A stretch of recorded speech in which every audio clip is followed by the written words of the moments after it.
നമുക്ക് പ്രാർത്ഥിക്കാം. കാരുണ്യവാനായ കർത്താവേ, സ്വർഗീയ പിതാവേ, വീണ്ടും ഒരു കർത്തൃ ദിവസം അങ്ങയുടെ സന്നിധാനത്തിൽ കടന്നു വരുവാൻ അവിടുന്ന് ഞങ്ങളെ സഹായിക്കുന്നു ഓർത്ത് ഞങ്ങളെ സ്തുതിക്കും.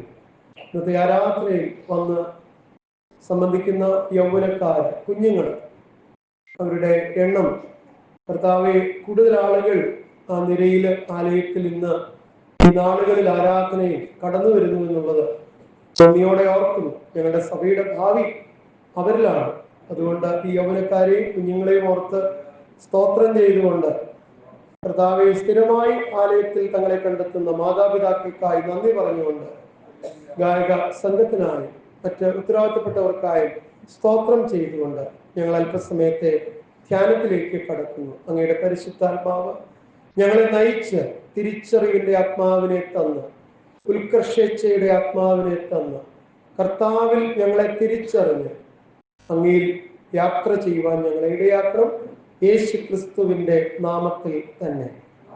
എല്ലാവർക്കും ഇരിക്കാം. ദൈവനാമത്തിൽ നിങ്ങളെ ഏവരെയും ഇന്നത്തെ ആരാധനയിലേക്ക് സ്വാഗതം ചെയ്യും.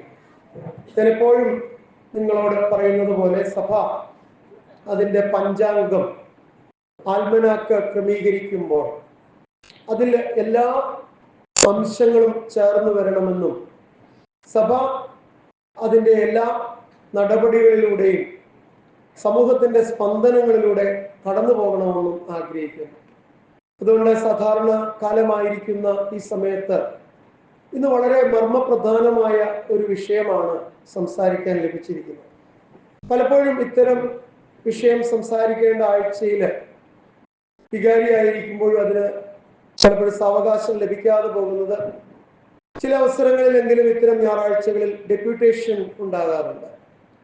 അങ്ങനെ വരുമ്പോൾ ഇടവക വികാരി എന്ന നിലയിൽ വചനം സംസാരിക്കാൻ അവസരം ലഭിക്കാറില്ല.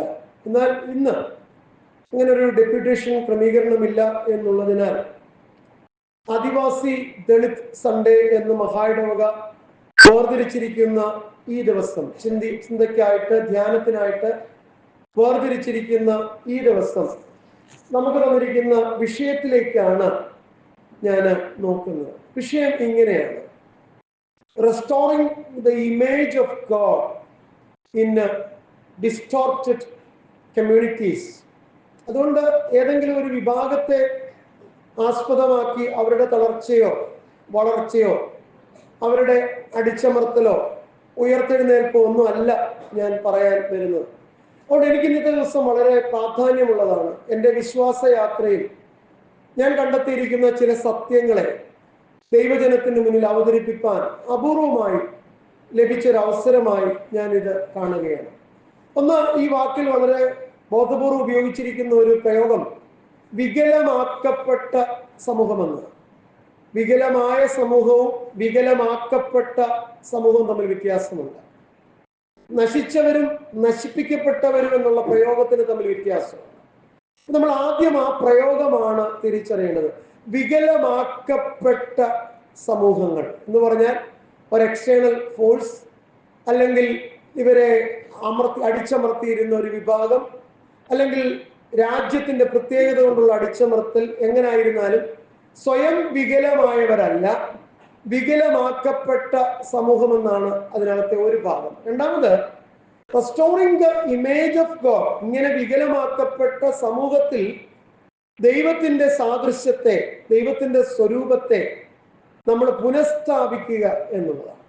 അപ്പൊ നമ്മുടെ മുന്നിലുള്ള ലക്ഷ്യം എന്തൊക്കെയാണ് തകർക്കപ്പെട്ട, അല്ലെങ്കിൽ ബോധപൂർവം ഉപദ്രവിക്കപ്പെട്ട സമൂഹം എന്ന് പറയുന്നത് ആരെ കുറിച്ചാണ്?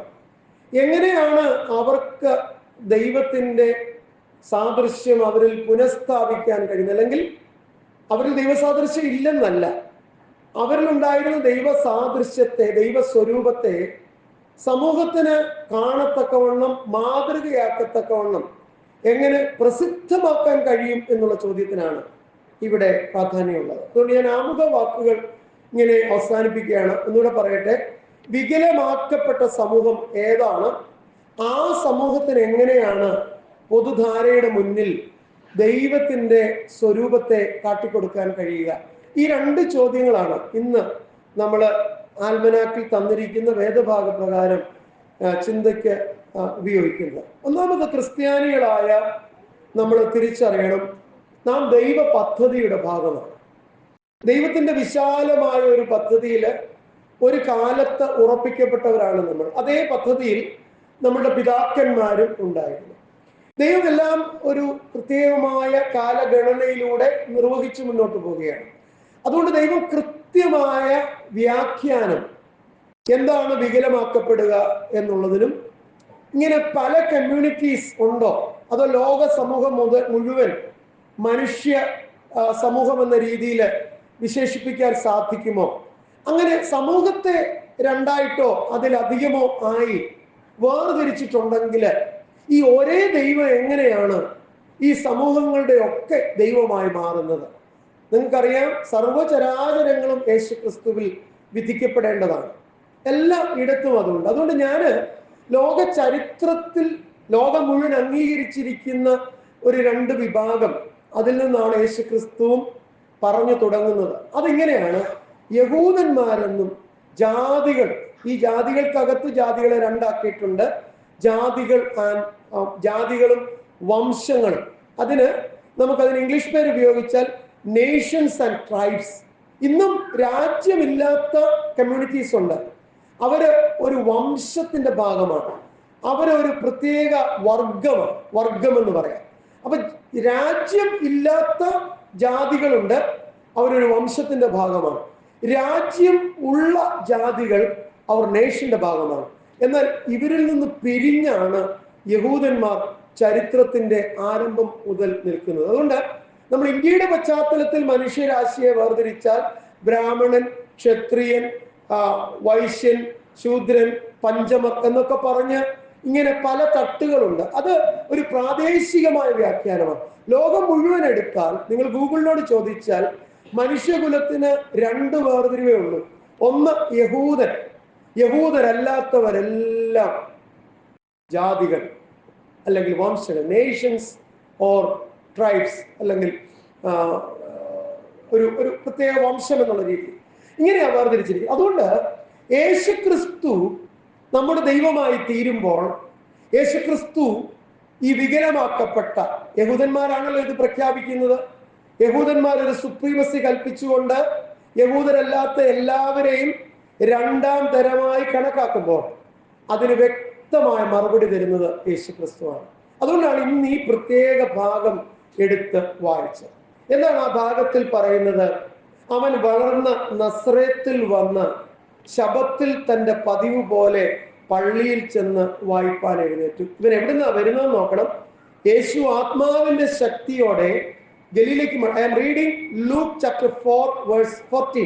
ലൂക്കോസിന്റെ സുവിശേഷം 4-ാം അധ്യായം 14-ാം വാക്യമാണ് ഞാൻ വായിക്കുന്നത്. യേശു ആത്മാവിന്റെ ശക്തിയോടെ ഗലീലയ്ക്ക് മടങ്ങിച്ചെന്നു. അവന്റെ ശ്രുതി ചുറ്റുമുള്ള നാട്ടിലൊക്കെയും പരന്നു. അവൻ അവരുടെ പള്ളികളിൽ ഉപദേശിച്ചു. എല്ലാവരും അവരെ പ്രശംസിച്ചു. എന്ന് പറഞ്ഞാൽ ഗലീലക്കാരുടെ പള്ളിയിൽ ഇരിക്കുന്നതായിരുന്നു നല്ലത്, നല്ല സുഖമായിരുന്നു.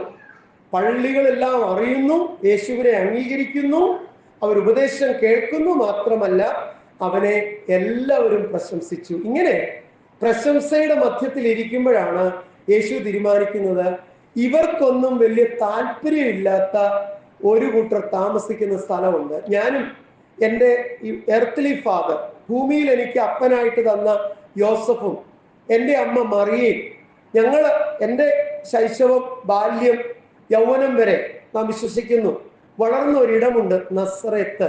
അത് ദൈവത്തിന്റെ ഒരു തെരഞ്ഞെടുപ്പാണ്. ഞാൻ നാളെ ആരാകാൻ പോകുന്നു, ആരാൽ ലോകത്തിൽ അറിയപ്പെടാൻ പോകുന്നു, അത് ഞാനാണ് തുടങ്ങി വെക്കേണ്ടത്. അതുകൊണ്ട് നിങ്ങളൊന്ന് ചിന്തിച്ചേ, യഹൂദന്മാരുടെ രാജാവായി, ബേത്ലഹേമിൽ പിറന്നവനായി, ദാവീദിന്റെ പുത്രനായി, ഇങ്ങനെയൊക്കെ ആരും ലംഘിക്കാത്ത ഈ മനുഷ്യൻ നസ്രത്തിലേക്ക് ഇറങ്ങി വന്നു. എന്നിട്ട് നസ്രത്തിലെ പള്ളിയിൽ അവൻ ഉപദേശിക്കുകയാണ്. ഞാൻ ഉപദേശഭാവത്തെ അല്ല എടുക്കുന്നത്. എന്നെ സംബന്ധിച്ച് ഇന്നത്തെ വേദഭാഗത്തിന് നമ്മൾ പരിശോധിക്കുമ്പോൾ 14 മുതൽ 17 അല്ല 14-15 വാക്യങ്ങളും അതിനോട് ചേർത്ത് 31 മുതലും വായിക്കണം. ഇതിനിടയിൽ പ്രത്യേകമായിട്ടുള്ള ഒരു കാര്യമാണ് 16 മുതൽ 30 വരെ എഴുതി വെച്ചിരിക്കുന്നത്. നമ്മൾ വികലമാക്കപ്പെട്ട സമൂഹത്തെ കുറിച്ച് പറയുമ്പോൾ ഈ വികലത മാറണമെങ്കിൽ ദൈവം മുന്നോട്ട് വയ്ക്കുന്ന പദ്ധതികളിൽ നമ്മൾ പങ്കുകാരാകണം. ശ്രദ്ധയോടെ ഇരിക്കണം. ഇന്ന് അത്ര എളുപ്പമല്ല. ഞാൻ വളരെ കൃത്യമായിട്ടാണ് വചനം പ്രസംഗിക്കുന്നത്. ഇത് ഞാൻ പ്രസംഗിക്കുന്ന കേൾക്കുന്നവരിൽ ഞാൻ പറഞ്ഞു, യഹൂദന്മാർക്ക് തുല്യരായവർ ഞങ്ങളാണ് വരേണ്യരെന്ന് സ്വയം വിചാരിക്കുന്നവരുമുണ്ട്. എന്നാൽ തകർക്കപ്പെട്ടവരാണ് ഞങ്ങള്, കാലങ്ങളായിട്ട് അടിച്ചമർത്തപ്പെട്ടവരാണ് എന്ന് മനസ്സുകൊണ്ട് വിചാരപ്പെടുന്നു. ഇതിന് ജാതീയ വ്യത്യാസം, ഇന്ന കുടുംബമൊന്നും ഭേദമില്ല, ഇങ്ങനെ മനസ്സ് സൂക്ഷിക്കുന്ന ആളുകൾ എന്നെ കേൾക്കുന്നുണ്ട്. എല്ലാ കമ്മ്യൂണിറ്റിയിലും ജാതി എടുത്താൽ ഒരു ജാതിയിൽ തന്നെ ഇങ്ങനെയുള്ള 2 വിഭാഗക്കാരുണ്ട്. ഒന്ന്, അതിൽ മികച്ചവരാണെന്ന് കരുതുന്നവരും ഞങ്ങൾ ഈ സൈഡിൽ കൂടെ പൊക്കോളാമെന്ന് പറയുന്നവരും എല്ലാ ജാതിയിലും. അതുകൊണ്ട് താഴ്ന്ന ജാതി ഉയർന്ന ജാതി എന്നുള്ള പ്രയോഗത്തിലല്ല ഞാൻ പറയുന്നത്. എല്ലാ ജാതിയിലും ഈ 2 മനോഭാവമുള്ളവരുണ്ട്. അവിടെയാണ് ഈ വേദഭാഗത്തെ എടുക്കേണ്ടത്. ഇന്ന് അത്ഭുതകരമായ ഒരു കാര്യമാണ് കർത്താവ് എനിക്ക് വെളിപ്പെടുത്തി തന്നത്. കാരണം യേശുവിനെ ഈ സമൂഹം ഏറ്റവും അധികം ഉപയോഗിച്ചിരിക്കുന്ന പേര് നസറേത്തുകാരനായ യേശു. അത് പ്രയോഗിക്കത്തക്കവണ്ണം യേശു സുന്ദരമായി ചരിത്രത്തിൽ ഇടപെടുന്നുണ്ട്. ജീസസ് ഓഫ് നസറേത്ത് എന്നാണ് യേശുവിനെ കുറിച്ച് ഏറ്റവും വിസ്തൃതമായി ഉപയോഗിക്കപ്പെട്ട പ്രയോഗം. ഈ പ്രയോഗം എങ്ങനെയുണ്ടായി നിങ്ങൾ പരിശോധിച്ചാൽ ഈ സുവിശേഷത്തിൽ എത്തുമ്പോൾ മാത്രമാണ് നസറേത്ത് എന്നൊരു സ്ഥലത്തെ കുറിച്ച് ബൈബിളിൽ പരാമർശിക്കുന്നത്. പഴയ നിയമത്തിൽ ഒരിടത്ത് പോലും നസറേത്ത് എന്ന് പറയുന്ന ഒരു പ്രയോഗം ഇല്ല. അവിടെയെല്ലാം യെരൂശലേമുണ്ട്, അവിടെയെല്ലാം ബേഥലഹേമുണ്ട്. അതായത് എഴുതപ്പെടുന്ന വരേണ്യവർഗത്തിന്റെ എഴുത്തുകളിൽ ബൈബിൾ എഴുതപ്പെട്ട കാലത്ത് ഒന്നും കടന്നു വരാത്ത, അത്രമാത്രം തിരസ്കരിക്കപ്പെട്ട, ഓർക്കണേ, നസറേത്തിന് വളരാൻ താല്പര്യമില്ലാഞ്ഞിട്ടല്ല. നസറേത്ത് മനോഹരമായ ഒരു ഇടം തന്നെയാണ്. എന്നാൽ നസറേത്തിനെ മുദ്രകുത്തി നസറേത്തിനെ താഴ്ത്തി വെച്ചിരിക്കുകയാണ് ഒരു സമൂഹം. നസറേത്ത് എന്ന് പറയുന്ന സ്ഥലം എങ്ങും എഴുതപ്പെടാൻ പോലും യോഗ്യമല്ല എന്ന് കരുതുന്ന ഇടത്ത് ദൈവമാണ് തൻ്റെ പുത്രനെ ചരിത്രത്തിന്റെ പൂർത്തീകരണത്തിനായി ബേഥലഹേമിൽ ദാവീദിന്റെ പുത്രനായി ജനിപ്പിച്ചിട്ട് അവന്റെ വളർച്ചയെ നസ്രേത്തിലാക്കുന്നത്. അപ്പോൾ ഒന്ന് മനസ്സിലാക്കുക, നസ്രേത്ത് ഇന്ന് വരെ ഇങ്ങനെ ഉയർന്ന ഒരിടമായി നിലനിൽക്കുന്നതിന് ചരിത്രത്തിൽ ആരുടെയും ഇടപെടലില്ല, ഒറ്റയാളുടെ മാത്രം, കർത്താവായ യേശുക്രിസ്തു. യേശുക്രിസ്തുവിലൂടെയാണ് നസറേത്ത് അറിയപ്പെട്ടു തുടങ്ങുന്നത്. യേശുക്രിസ്തു പിന്നെ നസറേത്തിന്റെ ആളായി മാറുക എന്തിനാണ്? മറ്റേതിനെ പ്രതിരോധിക്കാനാണ്. ഏതിനെ? യഹൂദന്മാരുടെ ഈ മൂഢവിശ്വാസത്തെ, യഹൂദന്മാരുടെ ഈ തെറ്റായ പഠിപ്പിക്കലിനെ, യഹൂദന്മാരെ അടിച്ചമർത്തി വെച്ചിരിക്കുന്നതിനെ, യഹൂദന്മാരെ വികലമാക്കി വെച്ചിരിക്കുന്നതിനെ യേശുക്രിസ്തു പറയുന്നു, എന്നിൽ ഒരുത്തൻ, എന്നിൽ ഒരു ജാതി ചേർന്ന് വന്നാൽ പിന്നെ അവൻ വികലമാക്കപ്പെട്ടതല്ല. ഹല്ലേലൂയ. എന്നിൽ നിന്റെ ഐഡന്റിറ്റി നീ കണ്ടെത്തണം. അതുകൊണ്ട് ചരിത്രത്തിൽ ഒന്നും എഴുതപ്പെടാത്ത നസ്രേത്തിലേക്ക്, എന്നാൽ അത് അത്ര എളുപ്പമല്ല. എപ്പോഴും പറയുന്ന ഒരു പ്രയോഗമുണ്ട്. എൻ്റെ കയ്യിൽ ഒരു പുസ്തകം ഞാൻ ഇന്ന് എടുത്തിട്ടുണ്ട്. ഇത് വിനിൽ പോൾ സാറൊക്കെ പ്രസംഗിക്കുമ്പോൾ എപ്പോഴും പരാമർശിക്കും. വിനിൽ പോൾ സാറിന്റെ ഒരു പ്രസംഗത്തിലും ഈ പുസ്തകം പരാമർശിക്കപ്പെടാതെ പോയില്ല. ഇതൊക്കെ നമ്മുടെ നാട്ടിൽ പരാമർശിക്കുന്നതിന് എത്രയോ മുമ്പ് ഞാൻ മേടിച്ച് കൈവച്ചിരിക്കുന്ന പുസ്തകം. നിങ്ങൾക്ക് ഈ പുസ്തകത്തിന്റെ അരികുകൾ കണ്ടാൽ അറിയാം എത്രമാത്രം ഉപയോഗിക്കപ്പെട്ട പുസ്തകമാണ്. അത്രമാത്രം വീണ്ടും വീണ്ടും ഞാൻ വായിക്കുന്ന ഒരു പുസ്തകമാണ്. ഒരു കാനഡക്കാരൻ കേരളത്തെ വന്ന് പഠിച്ചിട്ട് മുഴുവൻ ഇതിനകത്തുള്ള എല്ലാ എഴുത്തുകൾക്കും ഫുട് നോട്ട് ഉണ്ട്. എന്ന് പറഞ്ഞാൽ അദ്ദേഹത്തിൻ്റെതായ ഒരു വാചകം പോലും ഇതിലില്ല. അദ്ദേഹം വായിച്ചെടുത്ത ചരിത്ര സംഹിതകളിൽ നിന്ന് എല്ലാത്തിനും നമ്പർ ഇട്ട് ഫുട് നോട്ട് കൊടുത്ത് അടുപ്പിച്ചെഴുതി ചേർത്ത് വെച്ചിരിക്കുക. ഇത്ര മനോഹരമായ പുസ്തകം, ഇത്ര വാല്യുബിൾ ആയിട്ടുള്ള ബുക്ക്. ഞാനൊന്നുകൂടെ അതിന്റെ പേര് പറയുക. റോബിൻ ജെഫ്രി എന്ന് പറയുന്ന ചരിത്രകാരൻ എഴുതിയ നായർ മേധാവിത്വത്തിന്റെ പതനം എന്നാണ് ഇതിന്റെ പേര്. പക്ഷെ ഇതിനകത്ത് നായന്മാരെ കുറിച്ച് അധികം ഒന്നും എഴുതിയിട്ടില്ല. മിഷണറിമാരുടെ യാത്ര യഥാർത്ഥത്തിൽ എന്തായിരുന്നു? ഇന്ന് നമ്മൾ പറയുന്ന കള്ളങ്ങളെയൊക്കെ മാറ്റി വെച്ചുകൊണ്ട് മിഷണറിമാരുടെ മനോഭാവം എന്തായിരുന്നു? അവരെടുത്ത നിലപാടുകൾ എന്തായിരുന്നു? അവർ ആർക്കു വേണ്ടിയാണ് നിലകൊണ്ടത്? സഹായ മിഷൻ എങ്ങനെ ഉണ്ടായത്? സഹായ മിഷൻ എങ്ങനെ അവസാനിച്ചത്? സഹായ മിഷൻ അവസാനിച്ചപ്പോൾ മിഷണറിമാർ ഇവിടെ തുടരാനുണ്ടായ കാരണം എന്താ? സഹായ മിഷൻ അവസാനിച്ചു കഴിഞ്ഞ് നമ്പറില് ഈ ഇവരുടെ ഇടയിൽ ആളുകൾ പെരുകിയത് എന്താ? എന്തുകൊണ്ടാണ് മിഷണറിമാരുടെ കൂടെ 1000 മാത്രം ഉണ്ടായിരുന്നിടത്ത് അത് 10,000-വും ലക്ഷവുമായി മാറിയത് എന്നതിന്റെ കഥ പറയുന്ന പുസ്തകം. ഞാൻ ഈ പുസ്തകത്തെ പ്രകീർത്തിക്കാനല്ല നിൽക്കുക.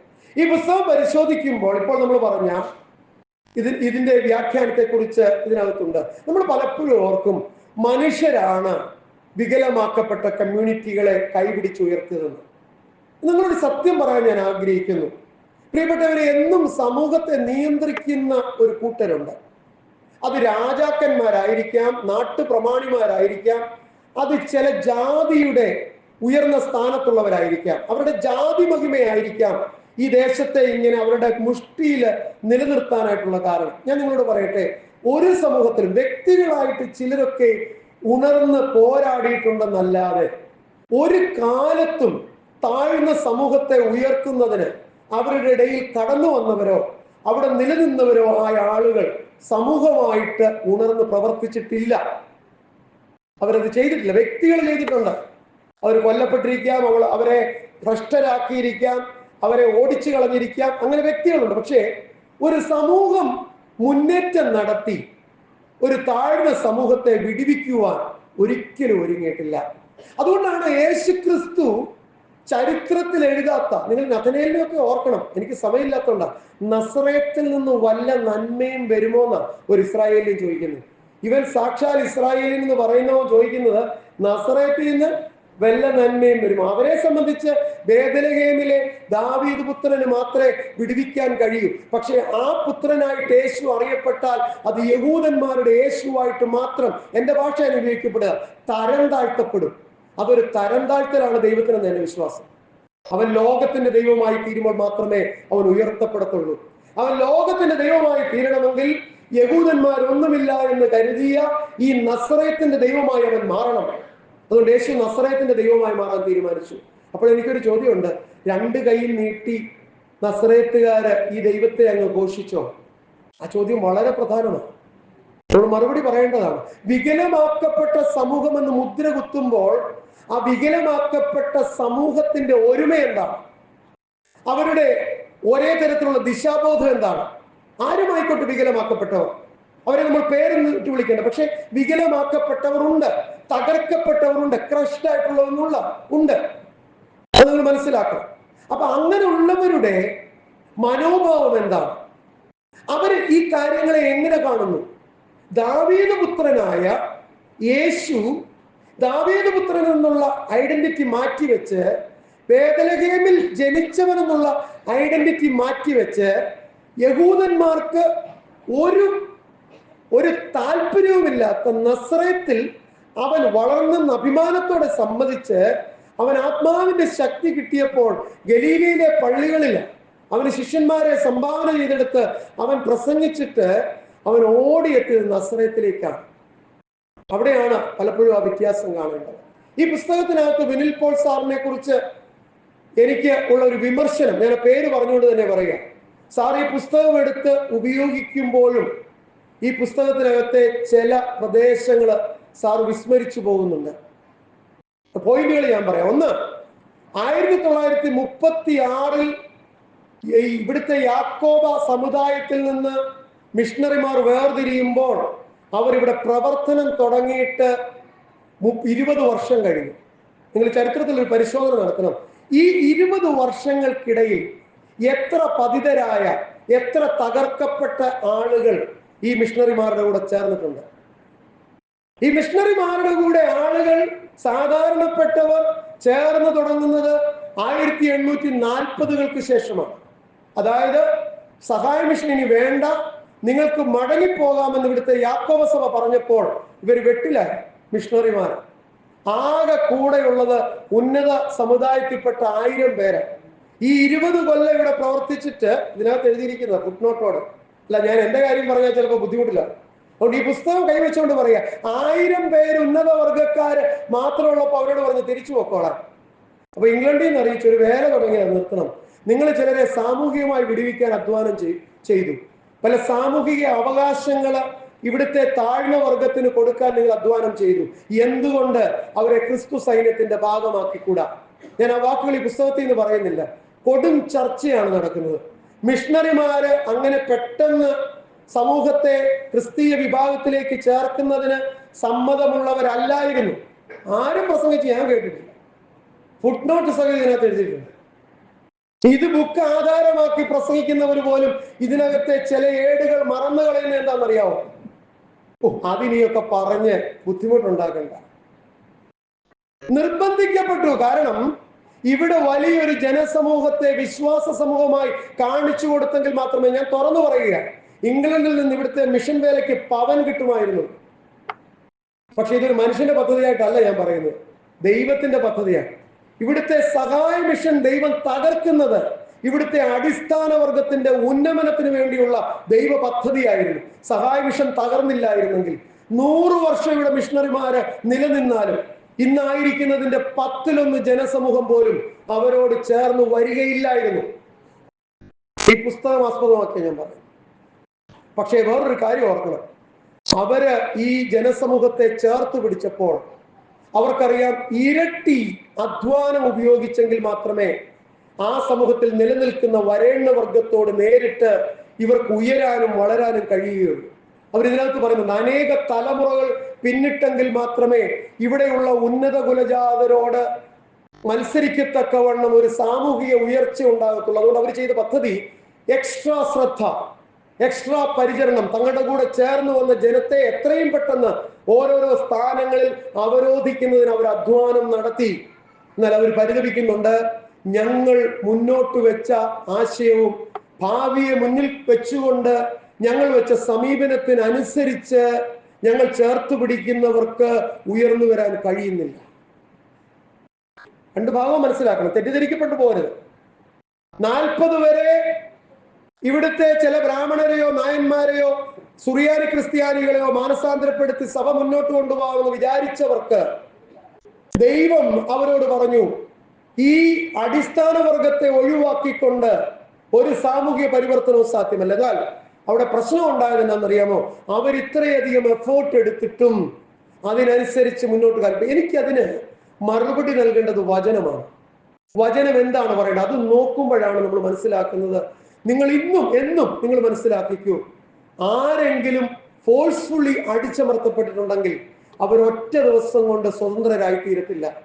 അവർക്ക് കണ്ടിന്യൂസ് കാലങ്ങളോളം നീണ്ടു നിൽക്കുന്ന സപ്പോർട്ട് നൽകി, സാന്ത്വനം നൽകി, ചേർത്തുപിടിക്കൽ നൽകി, പരിശീലനം നൽകി അവരെ മുന്നോട്ട് കൊണ്ടുവരും. ഞാൻ ഉദാഹരണം പറയാം. ഞാൻ ബോംബെയില് ഷാലോ മിഷന്റെ ചെയർമാൻ ആയിരുന്നു.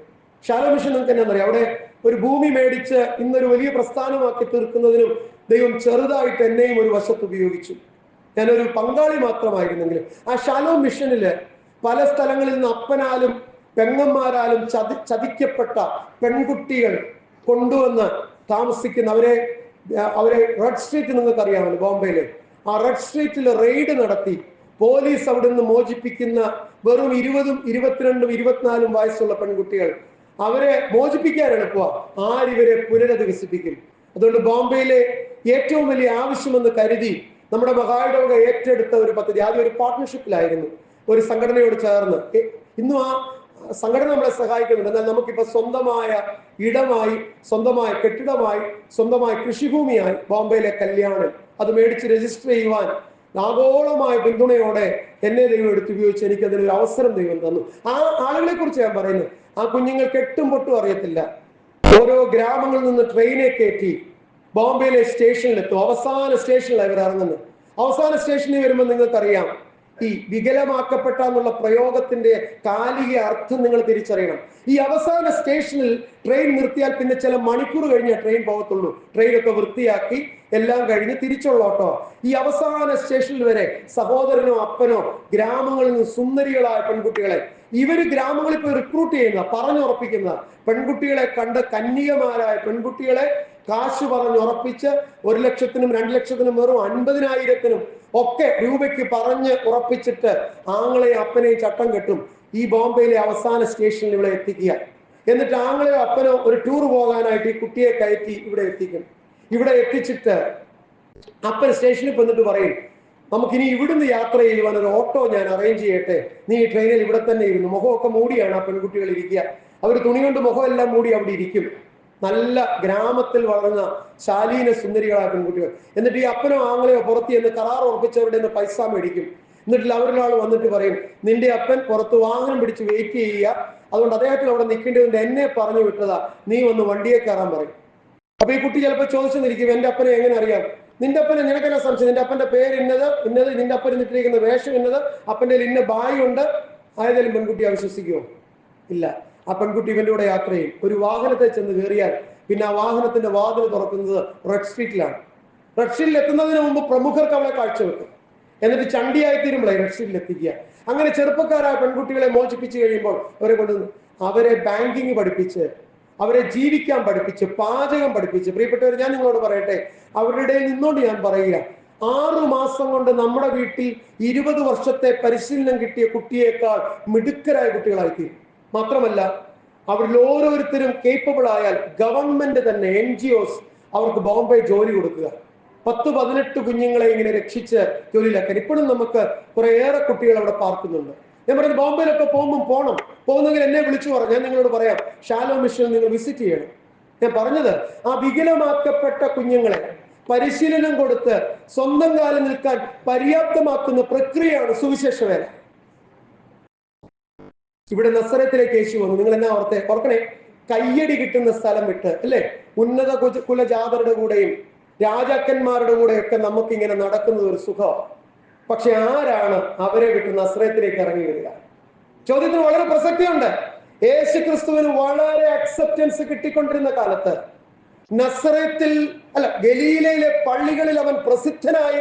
ഇനിയും അനേകം പള്ളികൾ പ്രസംഗിക്കാനുണ്ടെന്നിരിക്കെ, അവര് പ്രശംസിച്ചുകൊണ്ടിരിക്കെ നസറത്തിലേക്ക് യേശു വരിക. ഇവിടെ ഞാൻ നിങ്ങൾക്ക് പറഞ്ഞുതരാൻ പോവാ, എന്തുകൊണ്ട് നസറത്തായി, എന്തുകൊണ്ട് നമ്മളെ ചിലർ അടിമപ്പെടുത്തുന്നു, എന്തുകൊണ്ട് ഇന്നും സാമ്പത്തിക കടഭാരത്തിൽ നമ്മൾ മുന്നോട്ട് പോകുന്നു, ഇന്നും ചിലരുടെ മുന്നിൽ നമ്മൾ തകർന്നവരായി നിൽക്കേണ്ടി വരുന്നത് എന്തുകൊണ്ടെന്നുള്ള മറുപടി ഇന്ന് തിരുവചനം തരും. ഇതാരും പ്രസംഗിക്കില്ല.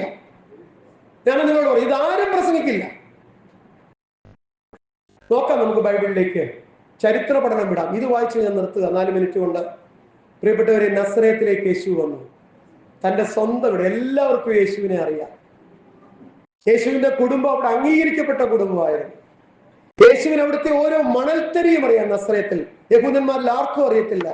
ഈ സ്ഥലം പോലും അഡ്രസ് ആർജിക്കുന്നത് യേശുവിലാണ്. ഓർക്കണേ, ആരോരുമില്ലാതെ, ചരിത്രത്തിൽ എങ്ങും എഴുതപ്പെടാതെ കിടന്ന ഒരു സ്ഥലത്തിന് അഡ്രസ് ഉണ്ടാക്കി കൊടുത്തവൻ, ദാവീദിന്റെ പുത്രൻ. യഹൂദന്മാരെ ആരെങ്കിലും വലിച്ചെറിഞ്ഞെങ്കിൽ മാത്രം വരുന്ന നസറത്തിലേക്ക് കാലുകൾ ചവിട്ടി തല ഉയർത്തി ഇറങ്ങി വരികയാണ് ദാവീദിന്റെ പുത്രൻ, ലോകരക്ഷിതാവായ യേശു.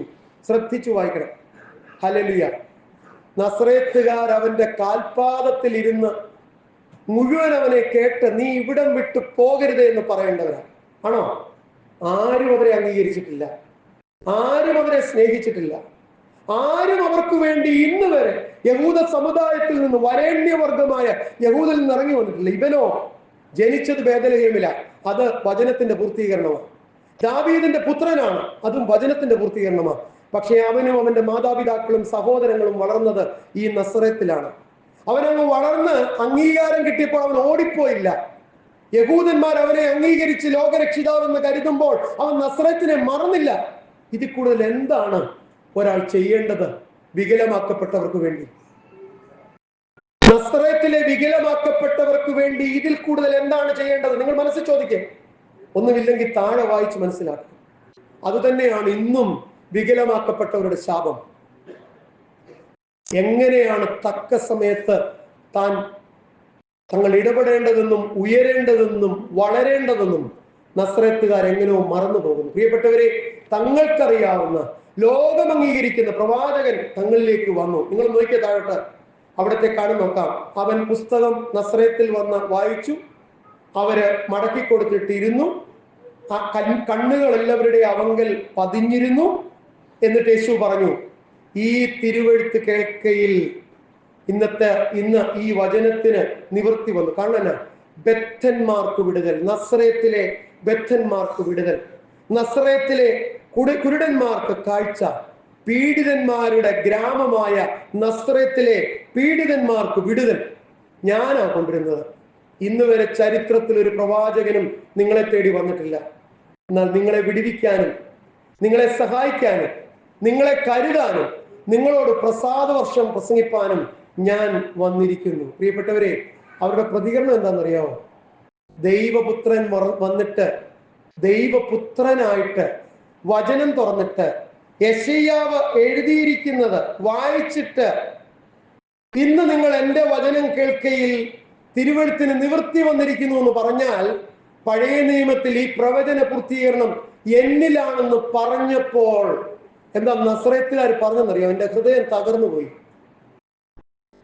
ദൈവപുത്രന് ചെവി കൊടുക്കേണ്ടവർ അവിടുന്ന് കുശുകുശിച്ചു. എടാ, ഇവനിവിടെ ആചാര്യപണി ചെയ്ത യോസഫിന്റെ പുത്രനല്ലേ, അപ്പം വലിയ പ്രസംഗവുമായിട്ട് ഞങ്ങളുടെ ഇടയിലോട്ട് വന്നേക്കുന്നു.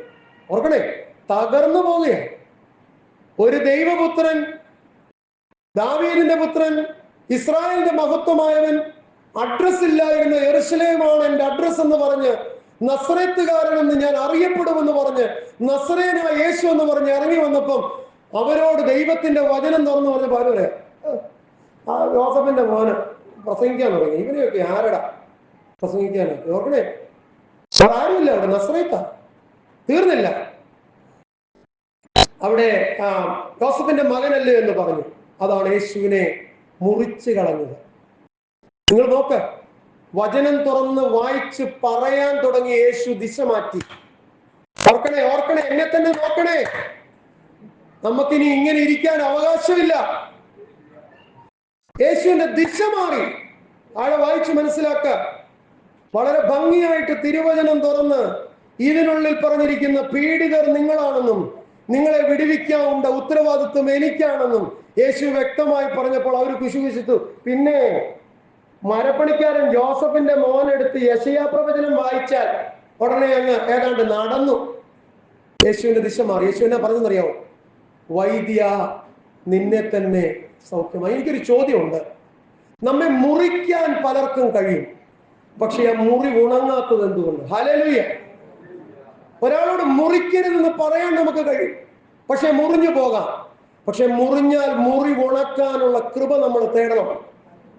ഇവിടെ ആ നസ്രയത്തിൽ യേശു വിളിച്ചു പറയുക, വൈദ്യ, നിന്നെ തന്നെ സൗഖ്യമാക്കാൻ.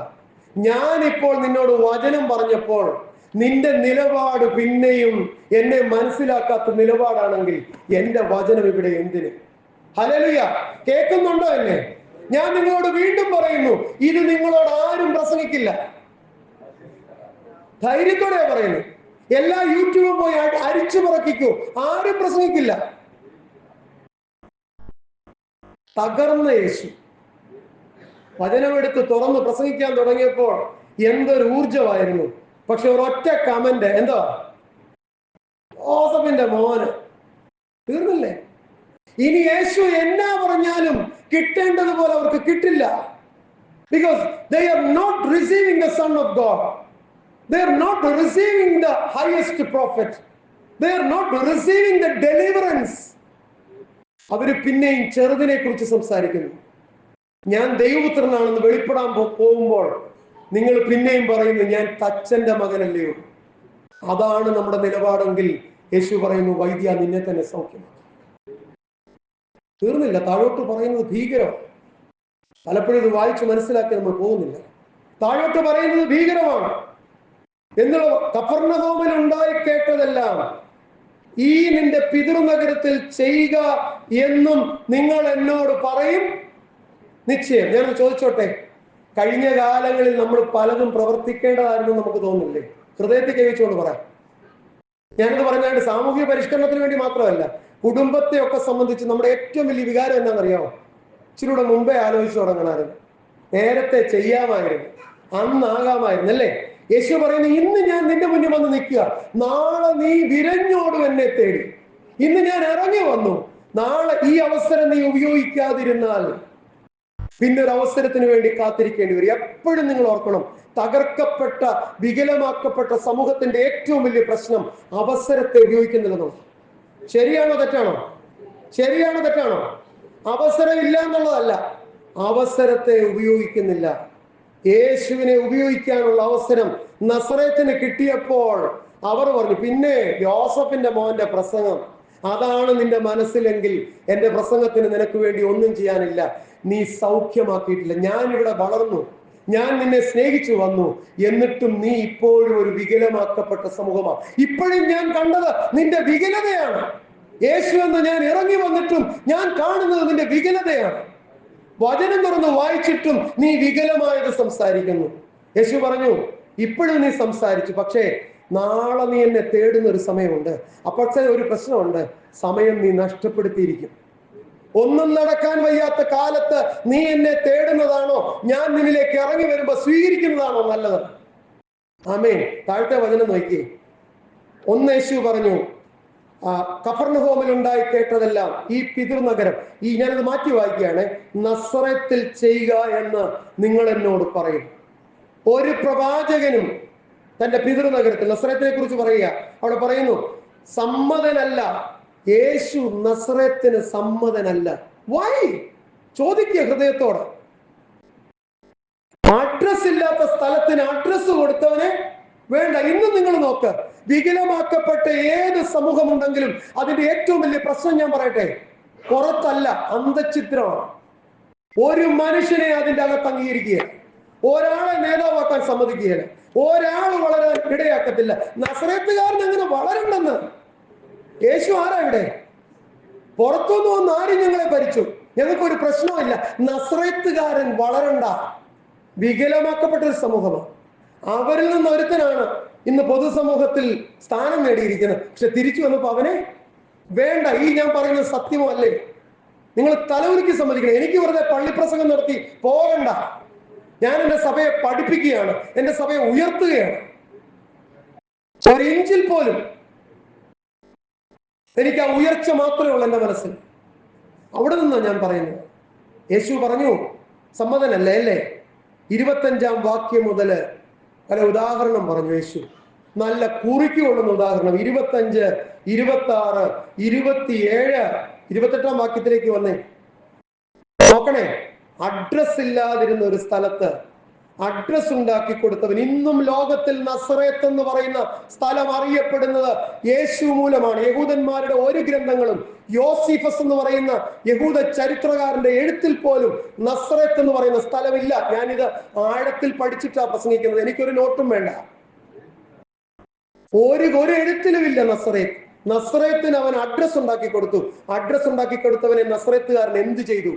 വായിക്ക് 28, 29 വാക്യങ്ങൾ ഒന്നിച്ചു വായിക്കാം. എല്ലാവരും ഒന്നിച്ചു വായിക്കണം. എന്താ 28, 29? പള്ളിയിലുള്ളവർ ഇത് കേട്ട് എല്ലാവരും കോപം നിറഞ്ഞവരായി എഴുന്നേറ്റു. നസറേത്താന്ന് ഓർക്കണം.